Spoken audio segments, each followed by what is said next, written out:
चलो स्टार्ट कर रहे हैं। Page number 144। हाँ, स्टार्टअप कंपनीज की बात कर रहे थे। अब चैप्टर का लास्ट फेज है, that is relating to the financing options available. Most important तो यही होगा कि पैसा कहाँ से आएगा, क्या सोर्सेज अवेलेबल हैं, वो देखना है। ये 144 पेज पे एक वो जो टेबल दे रखा है ना, उसके अंदर एक ओवरऑल कंपैरिजन बता दिया। आपके पास एक इक्विटी फाइनेंसिंग का ऑप्शन है, दूसरा एक डेट फाइनेंसिंग वाला ऑप्शन है, और तीसरा गवर्नमेंट ग्रांट वाली फैसिलिटी, जो फंड ऑफ फंड्स की बात हो रही थी कि 10,000 करोड़ एलोकेट किए, तो उसमें से भी तो पैसा मिल सकता है। तो ये तीन ऑप्शंस, इनको कंपेयर किया है। देखो इक्विटी फाइनेंस वाले केस में क्या होगा ना, आपको कोई फंड्स का कोई कंपोनेंट रीपे नहीं करना है, वो तो इन्वेस्टमेंट हो रहा है एज कैपिटल। डेट है तो रीपेमेंट वाला प्रॉब्लम रहेगा। ग्रांट में कुछ रीपे करना नहीं होता है, वो तो सब्सिडी या ग्रांट तो पैसे मिले ही उस हिसाब से कि आपको खर्च करने, जो भी पर्पस है उस हिसाब से। रिस्क फैक्टर की बात करें तो इन्वेस्टर के पॉइंट ऑफ व्यू से इक्विटी वाले में उसको से स्टेक मिल रहा है, वो ठीक है, लेकिन पैसा वापस निकलेगा या नहीं निकलेगा उसकी गारंटी थोड़ी ना है। कंपनी डूब गई तो लॉस भी हो सकता है। डेट वाले केस में कंपेरेटिवली अगर उसने कुछ कोलेटरल सिक्योरिटी रखवाई हो तो डेट रिकवरी फिर भी एक बार हो सकती है।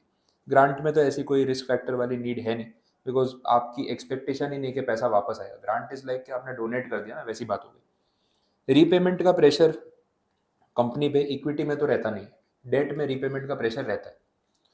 इन्वेस्टर की बात करें, उसके रिटर्न की बात करें, तो इक्विटी फाइनेंसिंग में ना कैपिटल ग्रोथ पे फोकस रहता है। वो इक्विटी इसलिए खरीद रहा है ताकि जब वैल्यूएशन बढ़े तो उसको उसका पैसा मल्टीप्लाई होकर वापस मिले। डेट वाले केस में उसको फिक्स इंटरेस्ट से मतलब है, तो उसका फोकस उसी पे रहेगा, वो point. Decision involvement, equity owner decisions में पार्टिसिपेट करेगा। भाई मैं भी शेयर होल्डर हूँ, मेरा बोलने का राइट है। हम यूजुअली अगर लोन बोरो करते हैं, डेट फाइनेंसिंग की तरफ जाते हैं, तो हम जो बोरोवर है या जिससे हम बोरो कर रहे हैं, जो लेंडर है, उसको हम ये राइट नहीं देते कि वो डिसीजन मेकिंग में पार्टिसिपेट करे। आप बैंक से लोन लेके बिजनेस कर रहे हो, तो बैंक वाला थोड़ी ना आपके बिजनेस डिसीजन लेगा, वो तो आपको खुद ही लेने हैं, उसको उसके इंटरेस्ट से मतलब है, तो उसका फोकस उसी पे रहेगा। बाकी सोर्सेज बता रखे हैं कि कहाँ से पैसे आ सकते हैं, तो वही तो अपना आज का टॉपिक है, डिटेल में बात करने ही वाले हैं। नेक्स्ट पेज पे आ जाओ। सबसे पहला जो टॉपिक है that is seed capital. Seed capital, seed का मतलब ही हो गया ना इनिशियल बेसिस पे जो आपको पैसा मिल रहा है वो, तो ये सबसे फर्स्ट सोर्स ऑफ फाइनेंसिंग होगा, जिसको हम सीड कैपिटल बोल रहे हैं या सीड फंडिंग बोल रहे हैं। और बोले नेसेंट स्टेज, नेसेंट स्टेज का मतलब एकदम इनिशियल और स्टार्टिंग स्टेज, वैसा हो गया। अब यहाँ पे एकदम इनिशियल स्टेज है, तो आपको कोई जानता नहीं है, आपने अभी तक कुछ कंस्ट्रक्टिव किया नहीं है उस कंपनी, उस प्रोडक्ट या सर्विसेज को लेके, तो पैसा कहाँ से मिलेगा? या तो आप अपनी खुद की सेविंग्स और इन्वेस्टमेंट्स यूज़ कर सकते हो, या दूसरा ऑप्शन है जो आपके नोन पीपल है, फैमिली से कुछ पैसे उधार ले लिए, फ्रेंड से कुछ पैसे उधार ले लिए, रिलेटिव से मांग लिए, ये हो सकता है। ऑब्वियसली वो सामने इंटरेस्ट के नाम पे कुछ चार्ज कर सकते हैं आपसे, नो डाउट, लेकिन फंडिंग मिलना कंपेरेटिवली सिंपल हो जाएगा, बिकॉज वो कन्विंस हो सकते हैं। अननोन पर्सन तो आपको जानता ही नहीं कौन पैसा देगा, नोन लोगों से हम पैसे ले सकते हैं। और फ्रेंड से पैसा मांगोगे तो डिपेंड करता है आपकी प्रीवियस हरकतों पे, या आपकी शक्ल देख के वो पैसा देगा कि नहीं, पिछला उधार बाकी होगा तो और कैसे देगा, तो ये भी हो सकता है, डिपेंड करता है। और घर वालों को तो अपनी हरकतें पता ही होती है, तो उनसे पैसा मिलना भी इतना ईजी नहीं होगा, तो वो भी अपनी शक्ल देख के मना कर सकते हैं कि भाई तुम्हारे ऊपर पैसों के मामले में कोई भरोसा नहीं, जो करना है अपने आप करो, तो डेट डिपेंड्स। नेक्स्ट, अगले पॉइंट में वही बोला कि एक बार आपको अगर फंडिंग मिल जाती है तो आप सीड कैपिटल का करोगे क्या? बिजनेस आइडिया को एक्सप्लोर करना, एक वो प्रोटोटाइप या वायबल प्रोडक्ट जो होता है उसको रेडी करना। तो इनिशियल स्टेज पे ये सब चीज़ों की जरूरत पड़ती है, मार्केट रिसर्च, प्रोडक्ट डेवलपमेंट, उसके लिए आप ये पैसा खर्च कर सकते हो। यहाँ सजेस्ट किया है कि सीड कैपिटल का पैसा ना बहुत मुश्किल से मिला है, लिमिटेड फंड है, सोच समझ के खर्च करना चाहिए, क्योंकि ये वन एंड ओनली चांस है।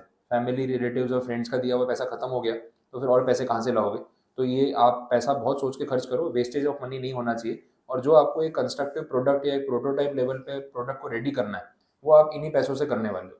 क्या होगा, एक बार कुछ चीज़ रेडी हो गई तो फिर आप कोई आउटसाइड इन्वेस्टर जो आपको जानता नहीं है ना, उसको आप वो बता सकते हो कि देखो अभी तक सीड फंडिंग से मैंने इतना प्रोजेक्ट रेडी किया है और ये फ्यूचर ऑप्शन हमारे पास हैं जिसकी तरफ हम जा सकते हैं, अगर आप और पैसा लगाने के लिए रेडी हो। तो कन्विंस करने के लिए कुछ ना कुछ आपके पास कंस्ट्रक्टिव होना चाहिए, और वो इसी कैपिटल में से बन पाएगा। रिस्की इन्वेस्टमेंट ऑप्शन है, जो पैसा दे रहा है वो तो रिस्क ले रहा है, इम्प्लाइड है। जो भी पैसा दे रहा होगा ना इस लेवल पे सोच के दे रहा होगा कि ये वापस आएगा नहीं आएगा, कोई गारंटी नहीं। आ गया तो अच्छी बात है, लेकिन ज़्यादा श्योरिटी नहीं होगी, बिकॉज अभी जो स्टेज है आपके बिजनेस का वही वैसा है, कुछ शुरू नहीं हुआ अभी तक। पैसा बहुत सोच समझ के यूटिलाइज करना है, पेपर वर्क बहुत कम इन्वॉल्व होगा क्योंकि नॉन पीपल है, तो सिंपल पेपर वर्क होगा, लीगल फीस और खर्चा भी यहाँ पे कम होने वाला है, थोड़ा बहुत इंटरेस्ट कॉस्ट आपको पे करना पड़ सकता है, उससे ज़्यादा कुछ नहीं। और फिनेंसिंग के दो basic types, equity and debt, एक एक करके दोनों पे बात कर लेते हैं। इक्विटी वाले में पहले क्या बोला वो देख लो। आपने सीड कैपिटल ले लिया, उसके बाद नेक्स्ट ऑप्शन या नेक्स्ट स्टेज क्या होता है, तो वहाँ पे ये venture capital, private equity firms, angel investors, ये सब लोग, HNIs, ये आगे आते हैं आपकी कंपनी में पैसा लगाने के लिए, और इनको जनरली आपकी कंपनी में स्टेक चाहिए होता है। तो ये फर्स्ट लार्ज इन्वेस्टर्स हैं आपकी कंपनी के। अभी तक तो फैमिली फ्रेंड से ही पैसा लिया था, अब जो है आप इन्वेस्टर्स को फॉर्मली इन्वाइट कर रहे हो to invest in your company, तो उसमें ये लोग आएंगे। प्राइवेट इक्विटी इन्वेस्टर्स या जो फर्म्स होती है, उन कंपनीज का काम ही यही होता है स्टार्टअप्स में इन्वेस्ट करना, तो मेजर सोर्स ऑफ बिजनेस ही वही है। एंजल इन्वेस्टर्स यूजुअली इंडिविजुअल्स होते हैं, जो शार्क टैंक में आप ये शार्क्स देख रहे हो, ये लोग एंजल इन्वेस्टर्स हैं, क्योंकि अकेला एक इंडिविजुअल तौर पे वो इन्वेस्टमेंट कर रहा है, तो एंजल इन्वेस्टर होगा, और जो पैसा दे रहा है उसको तो एंजल के बराबर ही मानेंगे ना, तो टर्म भी रिलेटेड, एंजल इन्वेस्टर क्यों बोल रहे हैं। तो फर्स्ट लास्ट इन्वेस्टमेंट इनकी तरफ से आ रहा है। यूजुअली या तो ये पहले से इक्विटी स्टेक मांग लेंगे, या कितनी बार ऐसा भी होता है कि आप अभी कन्वर्टेबल सिक्योरिटीज या डेट सिक्योरिटीज दे दो, एंड कुछ लॉक इन के बाद वो इक्विटी में कन्वर्ट हो जाएगी, तो वो नेगोशिएशन पे है कि क्या फाइनल हो रहा है। ये इनिशियल बेसिस पे जब इन्वेस्टमेंट करने की बात करते हैं ना, तो नॉन बाइंडिंग ऑफर रहेगा प्रिलिमिनरी वैल्यूएशन के बेस पे। नॉन बाइंडिंग का मतलब ये है कि इन्वेस्टर्स बाद में डिनाई भी कर सकते हैं, विड्रॉ भी कर सकते हैं कि हमने जो आपको प्रॉमिस किया था हम वो पैसा नहीं देंगे, ऐसा पॉसिबल है। नॉन बाइंडिंग है, किसी के ऊपर बर्डन नहीं है। ये शार्क टैंक वाले में जो आप वो देखते हो कि पिचेस वो लोग प्रेजेंट कर रहे हैं, तो वहाँ पे अपने तो 1-1.5 घंटे में पूरा एपिसोड देख लेते हैं, उसमें 5 लोग, 6 लोग, 8 लोग आके पिच करके जा रहे हैं। बट ये ऐसा कोई 10 मिनट की स्पीच में थोड़ी ना डिसीजन हो सकता है कि 10-20 लाख, 50 लाख, इस बार तो 1-1 करोड़, 2-2 करोड़ भी लगा रहे हैं। तो इतना पैसा लगाने के लिए आपको ध्यान से समझना पड़ेगा कि डिटेल में हो क्या रहा है। तो उन्होंने बोला भी था बिहाइंड द सीन्स जो उनका शूटिंग चल रहा है, 12 आवर्स की शिफ्ट होती है इनकी शूटिंग की। एक स्क्रिप्ट या एक पिच जो आ रही है ना, एवरेज उसको सुनने में उनको 1.5 पौने 2 घंटा लग रहा है, एक पिच। और ऐसे 6 से 8 लोग आते हैं एक एपिसोड के लिए, तो उनको आराम से ब्रेक टाइम एंड और मिला के 12 घंटे की शिफ्ट हो जाती है, उसमें वो लोग सबको सुन रहे हैं। एंड देन आप जो टीवी पे देख रहे हो वो तो एडिटेड वर्जन हो गया, तो उसको फिर 10-10 मिनट में उन्होंने कट शॉट किया होगा। अब इतने शॉर्ट टर्म में किसी की पिच को सुन के डिसीजन लेना कि हम इन्वेस्ट करेंगे या नहीं करेंगे, वो डिसीजन वो लोग ले भी रहे ना, that is subject to due diligence. वो प्रिलिमिनरी वैल्यूएशन है, जो आपने नंबर्स बोले टीवी पे, हमने मान लिए कि ये नंबर है, ये रेवेन्यू है, बट सब कुछ कोई आके सच बोल रहा होगा ये भी तो नेसेसरी नहीं है। तो इतना पैसा कमिट कर दिया, फिर पता चला इसने सारा डेटा गलत बताया था या मैनिपुलेट किया था, तो वो बैकआउट कर सकते हैं। तो वो नॉन बाइंडिंग ऑफर रहता है। अगर उनको लगता है कि भाई ये चीज़ें जो उसने बोली है वो सही नहीं है, वैसी नहीं दिख रही है, तो वो अपना ऑफर वापस भी ले सकते हैं। तो इसमें ऐसा है कि वो टीवी स्क्रीन पे आपको दिखा तो रहे हैं कि भाई ऑफर दे दिया, डील हो गई, लेकिन बाद में पेपर वर्क होगा, डॉक्यूमेंट्स वेरीफाई होंगे, ड्यू डिलिजेंस होगा, और उसमें अगर वो चीज़ें सही होंगी तो वो डील में आगे बढ़ेंगे, अदरवाइज दे कैन विड्रॉ, वो राइट उनके पास रहता है। तो ये term sheet, letter of intent जो भी आप बोलो, या इस तरीके का प्रिलिमिनरी ऑफर बोलो, वो नॉन बाइंडिंग रहेगा वैसे। और वैल्यूएशन भी इनिशियल स्टेज पे जो समझ में आई वो की, उसको फिर से एक बार रीवेरीफाई कर सकते हैं। अगला स्टेप वही है, ड्यू डिलिजेंस। ड्यू डिलिजेंस का मतलब डॉक्यूमेंट्स वेरीफाई करना, डिटेल्स में चेकिंग करना, उसके बाद ही फिर डिसीजन पे आना वैसे, और वो करना भी चाहिए। और लास्ट में फिर एग्जीक्यूशन होगा। अगर ड्यू डिलिजेंस में सही डिटेल्स मिलती है तो हम डील में आगे बढ़ सकते हैं। नेक्स्ट, फंडिंग प्रोसीजर देखें, स्टेप वाइज चलते हैं। मेन टर्म्स मैंने सारे हाईलाइट कर दिए, इजी हो जाएगा। पहले पॉइंट में टर्म शीट की बात हो रही है, उसका दूसरा नाम भी है letter of intent, memorandum of understanding. तो ये बेसिक लेवल पे एक अंडरस्टैंडिंग है वीसी और स्टार्टअप के बीच में, और उनकी तरफ से भी इंटरेस्ट शो किया जा रहा है कि हम इतना पैसा देने के लिए रेडी हैं और इसके बारे में सोच रहे हैं, that is a term sheet. उसके बाद जो भी कॉन्ट्रैक्टिंग पार्टीज हैं उनके बीच में सब्सक्रिप्शन अग्रीमेंट होगा। सब्सक्रिप्शन अग्रीमेंट का मतलब कि जो भी इन्वेस्टर आ रहा है उसको सिक्योरिटीज के नाम पे क्या मिलेगा, शेयर्स मिलेंगे या फिर डिबेंचर्स मिलेंगे, वो चीज़ें क्लैरिफाई होंगी। इससे ज़्यादा बातें नहीं हो रही, यहाँ पे सिर्फ सब्सक्रिप्शन की बात हो रही है। नेक्स्ट, थर्ड पॉइंट में share holders agreement. Second point में बोला है सब्सक्रिप्शन अग्रीमेंट, थर्ड पॉइंट में बोला है शेयर होल्डर्स अग्रीमेंट। दोनों में फर्क है। सब्सक्रिप्शन में मैंने आपको बोला सिर्फ कैपिटल रिलेटेड, इक्विटी और डिबेंचर रिलेटेड बात हो रही है। शेयर होल्डर्स अग्रीमेंट में बाकी की डिटेल्स भी मेंशन की जाएंगी कि जो इन्वेस्टमेंट करने आ रहा है उसको क्या राइट्स मिलेंगे उस कंपनी के अंदर। भाई उसका कोई नॉमिनेशन या बोर्ड में उसका कोई रिप्रेजेंटेटिव रहेगा डिसीजन मेकिंग में या नहीं, ये क्लैरिफाई होगा। इंफॉर्मेशन उसको चाहिए तो वो मिलेगी, रिपोर्ट्स उसको मिलेगी या नहीं, डिस्क्लोजर ऑब्लिगेशंस उसकी तरफ से क्या रहेंगे, बाकी पार्टीज की तरफ से क्या रहेंगे, रिडेम्पशन का राइट, प्रीएम्पशन का राइट, एग्जिट ऑप्शन, ये सब चीज़ें कैसे डील होंगी, ये सब कुछ शेयर होल्डर्स एग्रीमेंट में लिखा जाएगा। तो इसमें कोई कंफ्यूजन बाद में अराइज नहीं होना चाहिए, पेपर वर्क आपका स्ट्रांग होना चाहिए। तो ये पॉइंट है।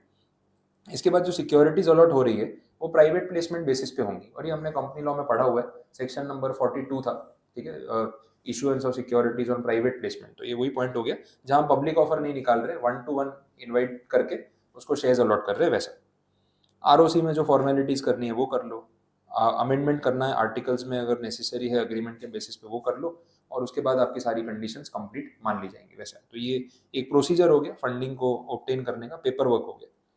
तो यहाँ पे वीसी और प्राइवेट इक्विटी की बात हो गई। नेक्स्ट जो पॉइंट है दैट इज एंजल इन्वेस्टर। बहुत डिटेल में नहीं, शॉर्ट में समझाया। उन्होंने बोला एंजल इन्वेस्टर्स यूजुअली इंडिविजुअल्स होते हैं या फिर इंडस्ट्री में काम करने वाले प्रोफेशनल्स का एक ग्रुप हो सकता है, जो बोले इंडिविजुअली इन्वेस्ट करे या together as a group invest करे, वो भी चलेगा। अब इसमें कुछ सेबी के रेगुलेशंस हैं जिसमें कुछ रिस्ट्रिक्शंस बताए हुए हैं कि एंजल फंड्स के थ्रू इन्वेस्टमेंट अगर आ रहा है इंडियन कंपनी में तो कितना आ सकता है। तो बोला है कि आपकी जो कंपनी है वो 3 ईयर्स से पुरानी नहीं होनी चाहिए, स्टॉक एक्सचेंज पे लिस्टेड नहीं होनी चाहिए, और आपका जो एनुअल टर्नओवर है वो 250 मिलियन रुपीज से कम होना चाहिए।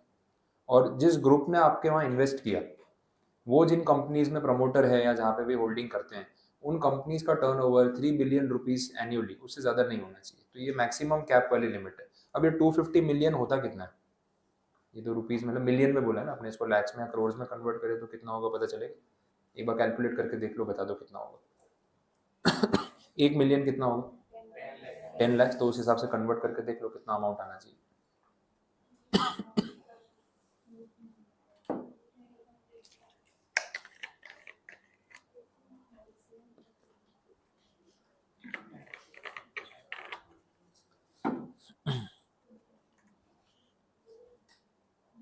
बोलो, आया किसी का आंसर? 25 करोड़। और कोई आंसर? 2.5 करोड़, 250 करोड़, और कुछ? क्योंकि एक जीरो से इधर इधर हो जाता है ना आंसर, इसलिए सबका 25 करोड़ कंफर्म। ठीक है, उतना ही अमाउंट है, 25 करोड़ आएगा। 250 मिलियन रुपीज इज 25 करोड़। आप उसको 25 करोड़ भी लिख दोगे तो ऐसा कोई उसमें इशू नहीं है, सेम ही अमाउंट है। और 3 बिलियन कितना होगा? 300 करोड़। 1 billion is 1 crore. अपनी पॉपुलेशन याद रख लो, 1.4 बिलियन याद रहेगा। 3 बिलियन इज 300 करोड़। नेक्स्ट जो डील साइज होगी कि एंजल इन्वेस्टर कितना इन्वेस्ट कर सकते हैं, उसका भी एक रेंज दे रखा है, 5 मिलियन से लेके 50 million. 5 million is 50 lakhs, 50 million is 5 crore. तो 50 लाख टू 5 करोड़ हो गया। और इसमें लॉक इन रहेगा, एंजल इन्वेस्टर को 3 साल तक पैसा कंपनी में इन्वेस्ट करके रखना पड़ेगा, वैसे लॉक इन वाली कंडीशन। तो ये सेबी के रेगुलेशंस हो गए। इसके बाद थर्ड पॉइंट है ब्रिज राउंड। ब्रिज राउंड का मतलब ही वही है कि ये जो पैसा है शॉर्ट टर्म के लिए चाहिए और कुछ टाइम गैप कवर करने के लिए चाहिए, बिकॉज ये एंजल इन्वेस्टर्स और वीसी और प्राइवेट इक्विटी की फंडिंग आती है ना, उसके बाद नेक्स्ट स्टेज होता है सीरीज फंडिंग। ठीक है, तो ब्रिज राउंड जो है वो इन दोनों के बीच का पार्ट है। अब कैसा है कि एंजल इन्वेस्टर से फंड आ चुके हैं, बिजनेस चल रहा है, लेकिन पैसा वो बर्निंग मॉडल है, हम पैसा खर्च कर रहे हैं कस्टमर एक्विजिशन के लिए, तो पैसा खत्म होता जा रहा है दिन पर दिन। तो ये फ्यूल जैसा है ना, खत्म होगा तो रिफ्यूल कराना पड़ेगा। अब नेक्स्ट सीरीज फंडिंग जो होती है वो लार्ज फंडिंग होती है, उसमें बड़े अमाउंट आने वाले हैं, लेकिन उसको भी टाइम है थोड़ा। तो इन बिटवीन कुछ महीनों के लिए खर्चा चलाने के लिए शॉर्ट टर्म के लिए फंड्स चाहिए। तो वहां पे आप ये ब्रिज राउंड करके थोड़ा बहुत अपनी वर्किंग कैपिटल के लिए पैसा रेज कर सकते हो, तो उसको ब्रिज फंडिंग बोला जाता है वैसे। इसलिए मैंने उसमें ज़्यादा कुछ कंटेंट नहीं रखा है। नेक्स्ट कैटेगरी पे जा सकते हैं, दैट इज सीरीज फंडिंग। अब सीरीज फंडिंग जो है वो पहला बड़ा इन्वेस्टमेंट है आपकी फर्म में, और प्राइवेट इक्विटी और वीसी से भी कंपैरिजन में हायर अमाउंट हो गया।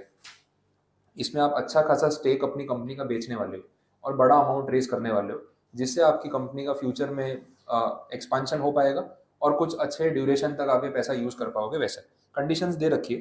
बोला सीरीज में ना नेमिंग वैसे होता है, series A, series B, series C. तो सीरीज बी बोल रहे हैं मतलब सेकेंड टाइम उसने पैसा रेज किया, सीरीज ए पहले हुआ होगा, तो वो अल्फाबेट से मालूम पड़ जाएगा। फिर बोला यहाँ पे इसकी जो ड्यूरेशन होती है that is 6 months to 2 years, in a way कि आप जो पैसा रेज कर रहे हो ना वो उतना रेज कर रहे हो कि अगले 6 महीने से लेकर 2 साल तक का काम इन पैसों से हो जाएगा। और कितना अमाउंट रेज कर रहे हो उसकी रेंज दे रखी है, that is $2 million to $10 million। तो ये बड़ा अमाउंट हो गया। $2 million में बोला है तो इंटू 80 रुपीज करना पड़ेगा मल्टीप्लाई करने के लिए, दिस इज $20 लाख और इंटू 80 ऐसा अमाउंट हो गया। तो इतना बड़ा अमाउंट रेज करना, उसके बदले आपको फिर स्टेक भी तो अच्छा खासा देना पड़ेगा। तो यूजुअली इतना अमाउंट रेज करने के लिए एक कंपनी का 10 to 30% इक्विटी स्टेक उसको डाइल्यूट करना पड़ता है, सामने वाले को ऑफर करना पड़ता है, तो ये फंडिंग रेज हो सकती है वैसा। तो लार्ज अमाउंट ऑफ फंडिंग हो गया। और ये जो सीरीज फंडिंग है उसमें जो इन्वेस्टर्स आ रहे हैं ये 10%, 15%, 25% शेयर खरीद रहे हैं, तो कहीं ना कहीं अब वो आईपीओ तक होल्ड करेंगे, क्योंकि आईपीओ में ही उनको इसका रिटर्न मिलेगा जब पब्लिक से पैसा रेज करेंगे अच्छी वैल्यू जनरेट होने के बाद। तो नेक्स्ट फिर जो राउंड आता है सीरीज का राउंड खत्म होने के बाद एक स्टेज पे आईपीओ तक बात जा सकती है वैसा। ठीक है, आगे देखते हैं। सोर्सेज ऑफ कैपिटल वाले पॉइंट में अंदर कुछ नया नहीं बोला है, उसमें कुछ उन्होंने क्राउड फंडिंग वाले नाम दे रखे हैं, वो आगे भी टॉपिक आने वाला है तो वहाँ पे कवर कर देंगे। स्ट्रक्चर वाला पॉइंट भी रिपीट है, उसको जाने दो। नेक्स्ट आंसर है directly, things to know when raising a series A round. ये अच्छा आंसर है, मतलब प्रैक्टिकल टॉपिक है। इसमें आपको ये बताया कि आप सीरीज ए राउंड के लिए जा रहे हो, इतना बड़ा इन्वेस्टमेंट मांगने जा रहे हो, तो आपको क्या प्रिपरेशन पहले करनी चाहिए, किन बातों का ध्यान रखना चाहिए, वो बोला। तो आंसर के पॉइंट्स नेक्स्ट पेज से स्टार्ट हो रहे हैं, या इंट्रोडक्शन है। सबसे पहले उन्होंने बोला बी सीरीज ए रेडी। अब सीरीज ए रेडी करने के लिए क्या करना पड़ेगा, मतलब क्या स्टेप्स ले जिससे पता चले कि हाँ भाई हम इतनी बड़ी फंडिंग उठाने के लिए रेडी है। तो उसके कुछ पॉइंट्स दे रखे हैं। सबसे पहले बोला प्रॉमिसिंग यूनिट इकोनॉमिक्स। ये सब टर्म्स आपने सुने हो तो थोड़े बहुत याद करवा देता हूँ। प्रॉमिसिंग यूनिट इकोनॉमिक्स का मतलब कि आप जो प्रोडक्ट बेच रहे हो उसका सेल प्राइस क्या है, देखा आपने शार्क टैंक में पूछते हैं यूनिट इकोनॉमिक्स समझा दो, एक उनका क्वेश्चन रहता है बहुत बार। तो बोला भाई 100 रुपये का यूनिट बेच रहा हूँ, उसके अंदर मैन्युफैक्चरिंग में मेरा 30 रुपीज़ लग रहा है, बाकी का 20 रुपीज़ लॉजिस्टिक्स और ट्रांसपोर्टेशन का लग रहा है, फिर इतना अमाउंट है, ये हमारा ग्रॉस मार्जिन है, इसमें से मार्केटिंग के खर्चे, एम्प्लॉयज़ के खर्चे, फाइनली बच रहा है 15 रुपीज़ या 20 rupees, that is net margin. तो आपको पूरा ना यूनिट वाइज समझा देते हैं कि पर यूनिट हमारा क्या खर्चा हो रहा है। तो यूनिट इकोनॉमिक्स अच्छे होने चाहिए, मतलब अब उनके रिएक्शन से मालूम पड़ जाता है। कोई आके बोल रहा है मेरा ग्रॉस मार्जिन जो है वो 20% है, बोले तो बहुत कम है, कम से कम 45-50 होना चाहिए। बोले नेट मार्जिन 2% है, बोले आप पैसे कहाँ कमा रहे हो, 2% प्रॉफिट है खाली, तो वो लो लो अमाउंट हो गया। बट यही कोई बोले यार 65% मेरा ग्रॉस मार्जिन है और 15-20 या 30% मेरा नेट मार्जिन है, वो खुश हो जाते हैं, बोले यार पर यूनिट तो काफ़ी अच्छा कमा रहे हो। तो वैसे आपके नंबर्स अगर हैं तो प्रॉमिसिंग नंबर्स माने जाएंगे, तो सामने वाला इन्वेस्टर जल्दी अग्री करेगा पैसे देने के लिए। ये पॉइंट हो गया। दूसरा, रेवेन्यू अच्छा हो, बिजनेस मॉडल आपका प्रूवन हो, ट्राइड एंड टेस्टेड, सक्सेसफुल है, लोग प्रोडक्ट्स खरीद रहे हैं उस हिसाब से। System ready to support efficient scaling. आपने जो सिस्टम बनाया है, अगर आपको पैसा मिल जाए तो आप इसको स्केल कर सकते हो। आज 1 करोड़ का बिजनेस है, इनसे फंडिंग मिलेगी तो आप इसको 10 करोड़ का बना सकते हो। अगर उनको ये विजन दिखेगा ना तो जल्दी अग्री करेंगे, क्योंकि उनका पैसा फिर मल्टीप्लाई होगा उस सेंस में। उसके बाद प्रोडक्ट मार्केट फिट, ये भी टर्म आपने बहुत बार सुना होगा, शार्क टैंक में बोलते हैं, बोले आपका प्रोडक्ट मार्केट फिट समझ नहीं आ रहा। बोले आप प्रोडक्ट जो बना के लाए हो किस मार्केट को टारगेट कर रहे हो, कौन सा कस्टमर इसको परचेज करेगा, बोले वो समझ में नहीं आ रहा है कि कहाँ प्लेस हो रहा है एग्जिस्टिंग स्ट्रक्चर में। और ये बहुत नेसेसरी होती है, छोटी बातें नहीं है, इसी पे बिजनेस चलता है। कोई भी कंपनी को नया प्रोडक्ट लेके आती है ना, तो वो एक सेगमेंट ढूंढती है जहाँ पे कुछ प्लेस में मिसिंग है। जैसे मैं ये शार्क टैंक में वो बोट वाले का एग्जाम्पल देख रहे थे, अपने अमन गुप्ता की कंपनी है, वो फेमस भी हो गया उस वजह से, उसके प्रोडक्ट्स भी इतने बिक रहे। तो उन्होंने भी जब अपना एक प्रोडक्ट लॉन्च किया तो एक टारगेट मार्केट ढूंढा। तो तब क्या था, ये हेडफोन्स और ईयरफोन्स वाली जो रेंज थी, या तो बहुत ही सस्ती क्वालिटी के ईयरफोन आ रहे हैं या बहुत महंगी रेंज आ रही है। फिर वो JBL और सैनाइजर वो सब कंपनीज में जा रहे हैं ना, तो 5,000, 6,000, 7,000 से नीचे तो अच्छे हेडफोन्स नहीं आएंगे। इन बिटवीन उन्होंने बोला कि हमको पता चला कि 1500 से 4-5 हज़ार की जो रेंज है ना, उसमें मार्केट में कोई अच्छा प्लेयर नहीं है, और है तो या तो बहुत कम है या उनकी मार्केट रीच बहुत कम है, हर जगह नहीं पहुंचे, ब्रांडिंग नहीं हुई है। तो बोले वो टारगेट पकड़ा हमने, तो बोले ये सेगमेंट खाली है या जगह पड़ी है, अगर यहाँ आके हम बैठ गए ना तो इस रेंज में हम कंट्रोल कर सकते हैं और कंपटीशन नहीं। तो फिर जब वो रेंज में उतरे, ब्रांड मार्केटिंग की, बड़ा ब्रांड उन्होंने क्रिएट कर लिया, तो बाकी ब्रांड्स अब उनको कॉम्पीट नहीं कर पा रहे क्योंकि वो स्पेस ऑक्यूपाई कर रहे हैं। तो आपको प्रोडक्ट और मार्केट का एक प्रॉपर फिट ढूंढना पड़ता है, जहाँ पे आप प्रॉपरली अपने आप को पोजीशन कर सको कि भाई ये प्रोडक्ट मैं इस कैटेगरी में बेच रहा हूँ और इस ऑडियंस को टारगेट कर रहा हूँ, तो वो जल्दी सक्सेसफुल होगा। आप खुद ही कंफ्यूज हो किसको टारगेट कर रहे हो तो वो ग्रो नहीं होने वाला। तो वो सब चीज़ें क्लियर होनी चाहिए, जब वो पूछेंगे तो आप एक्सप्लेन कर पाओ। नेक्स्ट बोला कस्टमर एक्विजिशन स्ट्रैटेजी। ये आपकी स्ट्रैटेजी क्या है उस पर भी डिपेंड, कस्टमर अक्वायर करने के लिए आप क्या करते हो। अब ये डिपेंड करता है आपके प्रोडक्ट पे, सर्विसेज पे और टारगेट ऑडियंस पे। अब जैसे कोई भी अपने एग्जांपल एक प्रोडक्ट का ले ले, जैसे फैशन इंडस्ट्री, तो फैशन इंडस्ट्री में अगर कोई ब्रांड एडवर्टाइजमेंट कर रहा है या कस्टमर अक्वायर करना चाहता है, तो वो कौन से लोगों को टारगेट करेगा, किसके थ्रू एडवर्टाइजमेंट करेगा, वो लोग जो सोशल मीडिया में या बॉलीवुड में या टीवी सीरियल में या कहीं पे पॉपुलर है, उन्हीं को हायर करेगा। आपने देखा है कितने इन्फ्लुएंसर होते हैं सोशल मीडिया पे, उर्फी जावेद को देखा है, ठीक है, कपड़े नहीं जो भी पहनती है, ठीक है, कुछ ना कुछ तो पहन ही लेती है वो, ठीक है। अब देखा होगा फॉलोअर कितने बढ़ गए। अब देख के नहीं लगता वो पागल है? आपके माइंड में पहला सवाल ये है, पागल तो नहीं है ये, आया आपके दिमाग में ऐसा? पर सच में पागल है क्या? नहीं, सच में पागल नहीं है। वो हरकतों से लग रहा है लेकिन है नहीं। ये लोग एक्चुअली एक तो कॉन्फिडेंस लेवल बहुत हाई है, ऐसी पागलपंती करना सोशल मीडिया में, मतलब कॉन्फिडेंस कितना होगा सोचो। पता है लोग हंस रहे हैं फिर भी फर्क नहीं पड़ रहा, तो सीखने जैसी बात है ना कि इतना कॉन्फिडेंस होना चाहिए। तो वो ऐसा करना नहीं है, लेकिन कॉन्फिडेंस की बात कर रहे हैं, ठीक है। हाँ, अब ऑब्वियसली जो ये लोग कर रहे हैं सोशल मीडिया पे, इससे इनको पॉपुलैरिटी मिल रही है। कुछ भी ड्रेसअप करके आ गई, आपने देखा है पागल लग रही है, 4 लोगों को भेजा, बोले देख क्या कुछ भी बन के आ जाती है, हो गई ना, मार्केटिंग हो गई उसकी। अब क्या हो रहा है, जितने फॉलोअर बढ़ रहे हैं ना सोशल मीडिया पे, अब पब्लिक को भी टाइम पास करना है, बोले अब अगली बार देखते हैं क्या पहन के आएगी, कुछ और नया लेके आ जाए, कुछ भी बन के आ रही है वो, तो लोग फॉलो कर रहे हैं ना उसको। अब फॉलोअर्स बढ़ रहे हैं तो पता है क्या हो रहा है, सोशल मीडिया पे इनकी वैल्यू मॉनेटरी टर्म्स में इनके फॉलोअर्स पे बेस्ड है। लिटरली पूरा एक कैलकुलेशन है कि आपके इंस्टाग्राम पे इतने फॉलोअर है तो आपके साथ फ्यूचर में पेड पार्टनरशिप करेंगे, ये प्रोडक्ट लॉन्च कर देना, कोई मोबाइल फोन का अनबॉक्सिंग कर देना, कोई मेकअप किट को स्पॉन्सर कर देना कि मैं ये ब्रांड यूज कर रहा हूँ, ऐसा कुछ वीडियो बना देना। लोगों को लगेगा खुद यूज करती होगी इसलिए बता रही है, लेकिन एडवर्टाइजमेंट हो रहा है। अब उसके इंस्टाग्राम पे जितने फॉलोअर्स है ना उतना उसको पैसा मिलेगा। अब ये पागलपंती कर करके ना वो 1 मिलियन फॉलोअर 10 मिलियन पहुंच गए ना, तो उसका जो चार्जेस वो ले रही है ना प्रोडक्ट को एंडोर्स करने के, वो एंडोर्समेंट के चार्जेस उसके बढ़ जाएंगे। तो ये बेवकूफ़ी, ये पागलपंती नहीं, वो लोग जो कर रहे हैं उससे उनको काम और पैसा मिल रहा है क्योंकि उनकी इंडस्ट्री वही है। तो उस वजह से वो लोग लाइमलाइट में रहने के लिए हर रोज कुछ नया नया कर रहे हैं जिससे लोग उनको फॉलो करें और ज्यादा फॉलोअर्स बढ़े। फिर नहीं आता कितनी बार कोई प्रोडक्ट स्पॉन्सर कर रहे हैं इन पेड पार्टनरशिप विथ, तो पेड पार्टनरशिप में जो पैसा ऑफर होता है वो फॉलोअर्स के बेसिस पे ही होता है, ये उस इंडस्ट्री की रियलिटी है। तो इसलिए ये लोग ये सब हरकतें करके अपने फॉलोअर बढ़ा रहे हैं और कुछ नहीं कर रहे। तो फैशन इंडस्ट्री वाले हैं, मेकअप इंडस्ट्री है, तो ये लोग क्या करते हैं, इन्फ्लुएंसर्स हैं, टीवी सीरियल के आर्टिस्ट हैं या फिर मूवी आर्टिस्ट हैं, इनको हायर कर लेते हैं। मिंत्रा की ऐड देखिए आपने, तो उसमें कौन आ रहे हैं, सारे बॉलीवुड वाले ही तो आ रहे हैं। तो वो लोग फैशन आइकन है तो लोग उनको फॉलो करेंगे, उसकी वजह से उनका ऐप चलेगा। तो आपकी कस्टमर एक्विजिशन की स्ट्रैटेजी कैसी है, कितनी स्ट्रांग है, उस पर डिपेंड करता है कि आप फ्यूचर में रेवेन्यू कितना जनरेट करोगे। आपने देखा होगा सोशल मीडिया में कितनी बार कोई नया जैसे आईफोन लॉन्च होता है, तो आपने देखा है कितने सेलिब्रिटीज अपने इंस्टाग्राम पे वीडियो डालते हैं, मैंने नया आईफोन लिया, अनबॉक्स करके दिखा रहे हैं, ये कलर का फ़ोन है, फोटो अच्छी आ रही है, देखा आपने। तो वो पेड मार्केटिंग होती है। एप्पल वाले ये सारे सोशल मीडिया इन्फ्लुएंसर्स को कितनी बार फ्री में मोबाइल फ़ोन दे देते हैं, बोले फ्री में लेके जाओ लेकिन वीडियो बना के पोस्ट करना, इससे फोटो क्लिक करके पोस्ट करना और मेंशन करना कि भाई एप्पल का फ़ोन लिया। अब जो इनको फॉलो कर रहे हैं ना वो उनको देख के वो फ़ोन खरीदेंगे, तो अपने आप मार्केटिंग हो जाएगी। वो बहुत सस्ता पड़ता है उन कंपनीज को मार्केटिंग करना, 50 आईफोन फ्री में बांट दिया ना, कंपनी को फर्क नहीं पड़ेगा, बट उसके सामने अगर 500 आईफोन बिक गए ना वो रिकवर हो जाएगा। तो मार्केटिंग कॉस्ट उनको सस्ती भी पड़ती है और डायरेक्ट टारगेट ऑडियंस तक चीज़ पहुंचती है। तो उसके लिए ये सब स्ट्रैटेजीज बनाई जाती है और वो स्ट्रैटेजी कितनी स्ट्रांग है उस पर आपका इन्वेस्टमेंट कितना आने वाला है वो डिपेंड करेगा वैसा। नेक्स्ट, ठीक है, तो ये मार्केट फिट हो गया, कंज्यूमर एक्विजिशन वाली बात हो गई। क्वालिटी ऑफ द टीम, आप कौन लोगों के साथ काम कर रहे हैं, उनको कितना नॉलेज है, उससे भी तो इन्वेस्टर इंप्रेस हो सकता है। तो ये सारे पॉइंट्स अगर आप रेडी करके जाओगे ना वहाँ पे, तो वो काम करेगा और आपको फंडिंग जल्दी मिल सकती है। और ये चीज़ अभी ना ये सीजन 2 में शार्क टैंक में देखने को मिल भी रही, बहुत बार वो लोग बोलते हैं, बोले यार तुम लोग पिछला सीजन देख के आए हो, तो ऑलरेडी तुमको पता है क्या क्वेश्चन पूछने वाले हो, पहले से पूरा डेटा वैसे ही रेडी करके लेके आते हैं। तो लास्ट सीजन सबने देखा उनके क्या क्वेश्चन होते हैं, कहाँ वो आपकी गलती निकालते हैं, कहाँ इंप्रेस हो जाते हैं, तो लोग वैसी बातें ज़्यादा कर रहे हैं। तो इस बार वो चीज़ ऐसी है कि वो शार्क्स को भी ज़्यादा और कॉशियस रहना पड़ रहा है क्योंकि उनको पता है लास्ट सीजन में हमने ऐसे सवाल पूछे हैं, तो ये डेटा तो इनके पास रेडी होगा, कुछ और पूछना पड़ेगा वैसा।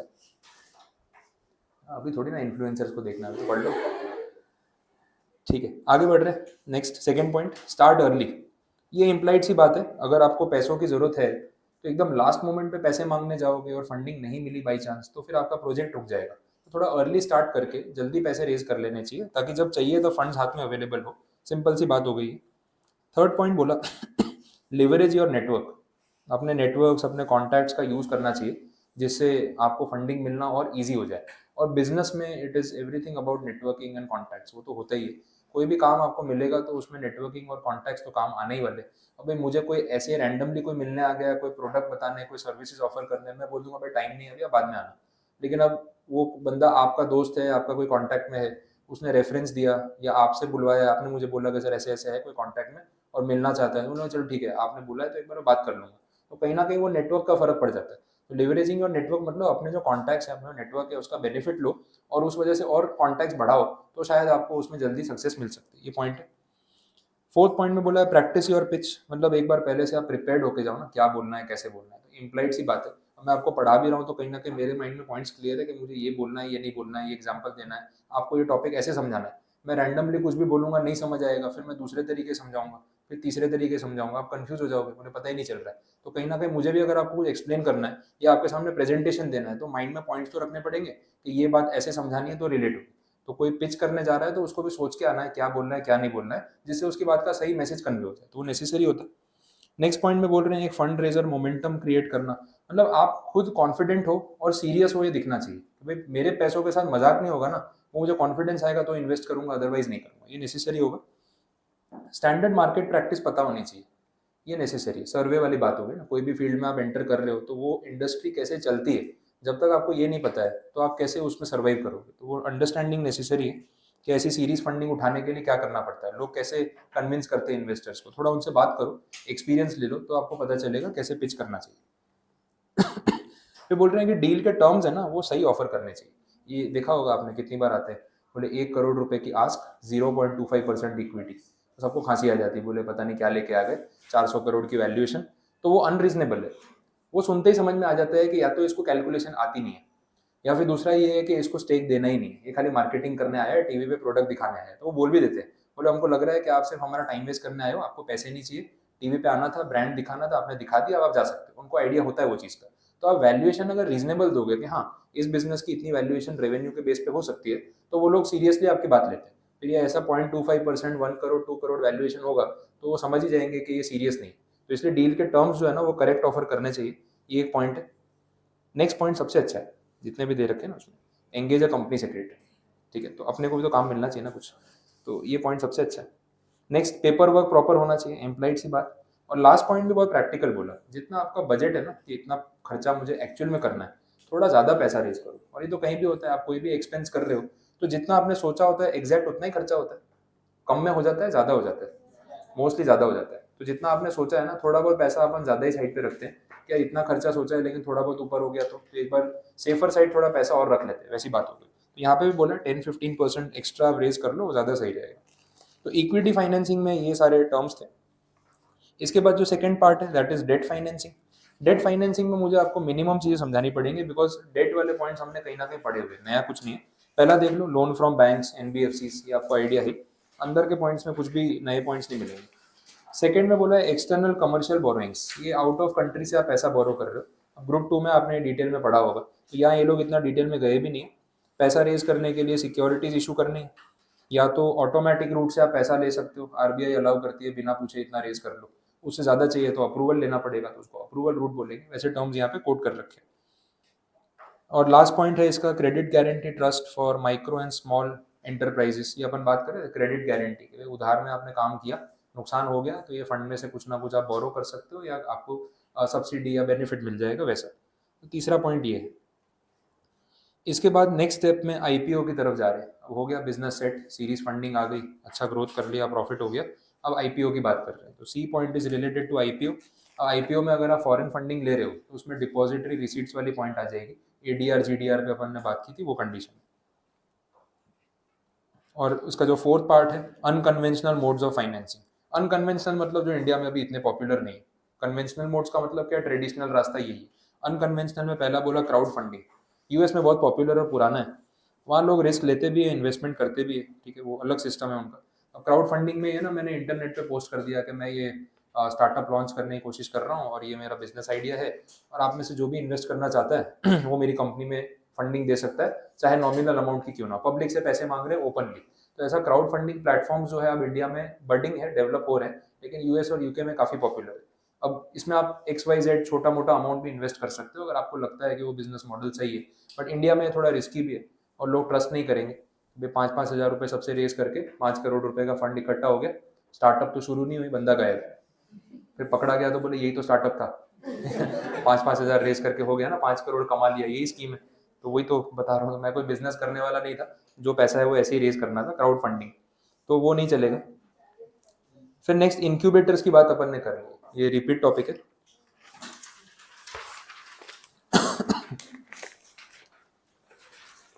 अब लास्ट फेज में आ गए चैप्टर के, मुद्रा बैंक। अब ये मुद्रा का भी फुल फॉर्म, मुद्रा मतलब तो मनी होता है, ठीक है, पैसों को बोलते हैं, लेकिन इसका फुल फॉर्म है micro units development and refinance agency. ये तो पता करना चाहिए मोदी जी ने किसको रखा है ये सब सोचने के लिए, ठीक है, मुद्रा बैंक नाम रखना है, फुल फॉर्म मतलब फुल फॉर्म इंग्लिश में है, एब्रीवेशन में कुछ ऐसा हिंदी वर्ड बना देते हैं जो स्कीम से रिलेट भी होता है।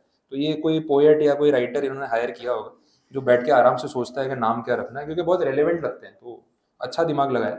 माइक्रो यूनिट्स का डेवलपमेंट, उनको रीफाइनेंस करना है, उसके लिए बैंक सेटअप किया, उसको मुद्रा बैंक नाम दिया हुआ है। तो अब ये यहाँ पे हो क्या रहा है, माइक्रो फाइनेंस इंस्टीट्यूशन सेटअप किए गए और उसमें एग्जिस्टिंग बैंकिंग चैनल को यूज किया जा रहा है। देखो, अगर आपको बैंक से लोन चाहिए, बैंकिंग में एक बात ऐसी बोली जाती है कि बैंक वाले लोन उसको देते हैं जिसको लोन की जरूरत नहीं होती। ये एक स्टैंडर्ड स्टेटमेंट है, अगर आपको मतलब समझ आए तो। मतलब जिसके पास उतने पैसे हैं कि वो अश्योर कर सके कि मैं रीपे कर दूंगा, बैंक उसी को लोन देती है। तो एक्चुअली में तो उसको लोन की जरूरत ही नहीं है। लेकिन जिसको सच में लोन की जरूरत है, उसके पास ना कोई गारंटी कोलेटरल देने के लिए कुछ नहीं है, और वो कोई अश्योरेंस नहीं दे सकता कि मैं इतना कमाता हूँ उतना कमाता हूँ, बैंक वाले उसको लोन नहीं देंगे। बोले क्या गारंटी आप पैसा वापस करोगे? बोले इतनी गारंटी होती तो मैं लोन मांगने क्यों आता। बात वो होगी। तो बैंक से लोन उनको मिलता है जिनको एक्चुअल में नीड नहीं है, उसके बिना भी काम हो सकता है। बट बाकी के लोग, middle class group, lower middle class category, जो अपना खुद का कुछ काम करना चाहते हैं लेकिन उनको कोई लोन देगा नहीं, बैंक वाले तो नहीं देंगे, तो फाइनेंस कहाँ से लाएंगे? और उनकी लोन की रिक्वायरमेंट बहुत छोटी होगी। मतलब यहाँ पे कौन से लोगों को टारगेट कर रहे हैं? किसी को स्टेशनरी की दुकान स्टार्ट करनी है, किसी को आइसक्रीम पार्लर स्टार्ट करना है, किसी को सब्जी का स्टॉल स्टार्ट करना है, छोटा सा बिजनेस। कितना पैसा चाहिए? 10,000 20,000 इतना ही चाहिए होगा। पर उतना अमाउंट भी उनको बैंक फाइनेंस करके नहीं देगी, क्योंकि उनका सिस्टम तो पेपर वर्क पे चलता है, कोलेटरल पे चलता है। उसके लिए गवर्नमेंट ने माइक्रो फाइनेंस का सिस्टम स्टार्ट किया और बोला इसमें हम अपनी कोई बैंक सेटअप नहीं करेंगे। एग्जिस्टिंग बैंक्स जितनी है इंडिया में, पब्लिक एंड प्राइवेट, उन्हीं को आरबीआई पैसा पहुंचाती है और एनबीएफसी को पैसा पहुंचाती है, और उन्हीं को सेंटर बना दिया। और बोले जिसको ये मुद्रा लोन चाहिए ना, आप किसी भी बैंक से जाके ले सकते हो, क्योंकि आरबीआई ने वो पैसा ऑलरेडी उनको दे रखा है। और बैंक्स को बोला कि आप ये पैसा आगे रीफाइनेंस कर दो, इसलिए रीफाइनेंसिंग टर्म आ रहा है। आरबीआई बैंक को फाइनेंस कर रही है, बैंक वाले लोगों को फाइनेंस कर रहे हैं। तो एग्जिस्टिंग कैपिटल इंफ्रास्ट्रक्चर को यूज करके ये लोन्स उन लोगों तक पहुंचाए जा रहे हैं जिनको बैंक एक्चुअली में लोन देती नहीं। कैटेगरी समझ आ गई? ठीक है। तो ये टारगेट कस्टमर्स हैं इनके, बाकी डेटा दे रखा है। ये 2015 में मोदी जी ने लॉन्च की थी स्कीम, ये प्रधानमंत्री मुद्रा योजना करके नाम है इसका, ठीक है। वो स्कीम है, आगे आएगा इस लिखा हुआ। और तब उन्होंने बोला था कि अराउंड 5.7 करोड़ या 57 मिलियन स्मॉल बिजनेसेस हैं जो टारगेट कस्टमर बन सकते हैं इस स्कीम के। और एक्चुअली वो काफ़ी अमाउंट इसमें डिसबर्स होता है। अब डेटा पढ़ोगे तो थाउजेंड्स ऑफ करोड़ में हर साल डेटा, मतलब इसमें अमाउंट जो है पास ऑन हो रहा है और लोग पैसा यूज कर रहे हैं। अब इसमें रिस्क भी रहता है, क्योंकि कोलेटरल सिक्योरिटी देनी नहीं पड़ती, बट सरकार वो रिस्क ले रही है, उनको लेना भी पड़ेगा। इसमें बोला कि जो लोगों को यहाँ पे फाइनेंस किया जा रहा है उसमें से 4% लोग ऐसे हैं जिनको एक्चुअल में बैंक से लोन मिल सकता है। मतलब 96% कैटेगरी उन लोगों की है जो बैंक से लोन लेने जाए ना तो बैंक वाले देंगे ही नहीं, ट्रेडिशनल लोन तो मिलेगा ही नहीं। तो उनको इस स्कीम की रिक्वायरमेंट कितनी ज़्यादा है वो यहीं से समझ में आ रहा है। अब लोन देने के लिए इस मुद्रा योजना में जो भी लोग हैं सामने, जो लेंडर्स या बोरोवर्स है, बोरोवर्स को 3 कैटेगरी में क्लासीफाई किया, depending on their business model and their need of money, कि कितना पैसा उनको जरूरी होगा लोन के फॉर्म में, उस तरीके से कैटेगराइज किया। अब कैटेगरी के नाम अगेन इंटरेस्टिंग है, जैसे स्कीम का नाम है वैसे ही। पहली कैटेगरी देखो, शिशु नाम रखा है। शिशु पता क्या होता है? छोटे बच्चे को बोलते हैं। वो जॉनसन बेबी पाउडर की ऐड में सुना होगा, शिशु की त्वचा के लिए सबसे अच्छा पाउडर है ना। तो ये शिशु नहीं समझ में आ रहा, त्वचा नहीं समझ, सीधा बोलो ना यार स्किन पाउडर है, मतलब पता ही नहीं चल रहा क्या है। तो शिशु नाम रखा है यहाँ पे। अब यहाँ पे वो एज के हिसाब से नहीं है, यहाँ पे उन्होंने लोन के अमाउंट के हिसाब से बोला है कि अगर आपको इस कैटेगरी में क्लासीफाई किया तो 50,000 रुपीज़ तक का लोन आप ले सकते हो, उससे ज़्यादा नहीं। नेक्स्ट देखो, ये भी ऐसे ही सुना, किशोर अवस्था है ना, मतलब टीन एज, ठीक है ना, उसकी बात हो रही है, किशोर अवस्था। तो बोला उसमें अब शिशु से तो बड़ा हो गया ना ये, तो बोला 5 लाख रुपए तक का लोन इसको दे सकते हो, उतने पैसे संभाल लेगा। उसके बाद देखो तीसरा, तरुण का मतलब होता है जो मेच्योर हो गया हो, ठीक है, वैसा हो गया, तो फिर वो 10 लाख रुपए तक का लोन उसको दे देंगे ना, तो पैसे संभाल लेगा ये। तो ऐसे 3 कैटेगरीज में क्लासीफाई की। नेक्स्ट इसके बाद ये बोला कि मुद्रा बैंक से लोन जनरली किनको मिलता है। देखो जो नाम मैं आपको बता रहा था वही है, small manufacturing units, shopkeepers, fruit vegetable vendors, artisans, वैसे बोला हुआ है। बेसिक क्राइटेरिया है कि 18 ईयर्स की एज होनी चाहिए। अब वैसे शिशु बोल रहे थे, लेकिन एक्चुअली में लिटरली नहीं लेना उसको, 18 साल का तो होना ही चाहिए, तो ही मिलेंगे पैसे। बाकी देखें। अच्छा, नेक्स्ट पॉइंट में बोला कि ये पैसा आप पर्सनल यूज़ के लिए बोरो नहीं कर सकते हैं। बोला आईफोन लेना था तो शिशु वाला लोन ले लिया, फिर पता चला इसमें तो आएगा नहीं, तो तो फिर किशोर वाला चाहिए तभी मिलेगा, ठीक है। तो ऑब्वियसली तो ये पर्सनल यूज़ के लिए खर्चा करने के लिए आपको लोन नहीं दे रहे, यहाँ पे आप बिजनेस या कमर्शियल पर्पस के लिए ही लोन ले सकते हो। नेक्स्ट पॉइंट में बोला है व्हीकल बाई करना है तो इसमें से हो सकता है, अगर वो व्हीकल आप कमर्शियल पर्पस के लिए यूज़ करने वाले हो। अब ये स्विगी जोमेटो ज्वाइन करना है तो ये पॉइंट काम आ सकता है, क्योंकि वो सीरियसली आप कमर्शियल पर्पस के लिए यूज़ करोगे ना वैसे, ठीक है। अगले पॉइंट पे चलते हैं, मुद्रा कार्ड करके बोला है। ये देखो HDFC बैंक, अरे कितने नंबर ब्लॉक करो यार इनके, सुनते ही नहीं है। जो गाड़ी पे मेरी लोन चल रहा है उसी पे फ़ोन करके बोलते हैं और टॉपअप लोन चाहिए क्या? बोला क्या सच में? बोला क्या करूँ, तुमसे लोन लेके उसका भर दूँ ऐसा? मतलब क्या सेंस हुआ उसका, जब ऑलरेडी गाड़ी पे लोन चल रहा है वही नहीं भरा जा रहा है, तो और टॉपअप लोन लूंगा तो उसको कैसे रीपे करूँगा? अच्छा उसमें इंटरेस्ट रेट और हायर है, नॉर्मल इंटरेस्ट रेट चल रहा है वो तो अलग ही है, उससे 2-2.5% मतलब 11-12% इंटरेस्ट रेट पे पैसा ऑफर कर रहे हैं। बोले इतना इंटरेस्ट रेट पे लोन लेके करूंगा क्या मैं, उसका तो कोई सेंस नहीं है, लेकिन इनका मन नहीं भरता है।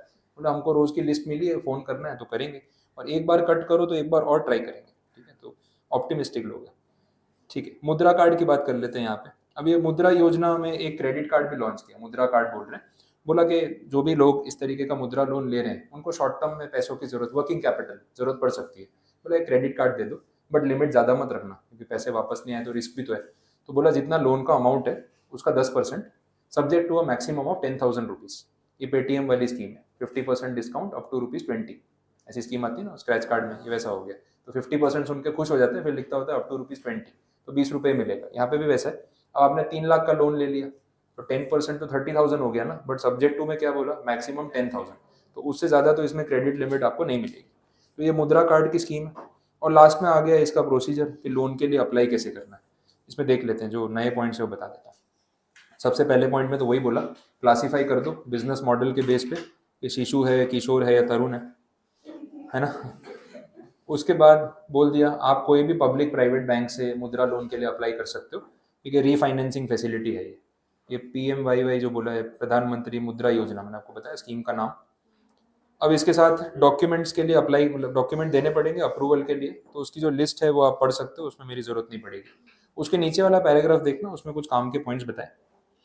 सबसे पहले उसमें बोला कि और भी कोई एडिशनल डॉक्यूमेंट्स चाहिए तो बैंक वाले मांग सकते हैं, उनका राइट है, लेकिन प्रोसेसिंग फीस चार्ज नहीं कर सकते, वो अंडरलाइन कर लेना। प्रोसेसिंग फीस लोन में यूजुअली होती है, मुद्रा योजना में लोन ले रहे हो ना तो प्रोसेसिंग फीस नहीं मिलेगी। डॉक्यूमेंट्स की लिस्ट के नीचे जो पॉइंट है ना, apart from the above mention वाला, वो पैराग्राफ में देखो आप, उसमें बहुत सारे पॉइंट्स हैं। तो प्रोसेसिंग फीस चार्ज नहीं कर सकते, कोलेट्रल सिक्योरिटी के नाम पे कुछ गिरवी नहीं रखवा सकते जो मनी बोरोवर है उससे। रीपेमेंट पीरियड जो है वो 5 साल तक का हो सकता है, 5 ईयर्स में आप रीपे कर दो। और बोल दिया कि अगर आप ऑलरेडी किसी बैंक में डिफॉल्टर हो तो आपको ये मुद्रा लोन नहीं मिलेगा। ऑलरेडी डिफॉल्टर है तो फिर कैसे रिस्क ले सकते हैं। बोले मुद्रा बैंक कोई सेपरेट बैंक नहीं है, एग्जिस्टिंग बैंक वालों के थ्रू ही ये पैसा डिसबर्स किया जा रहा है, रीफाइनेंसिंग बोल रहे हैं उसको।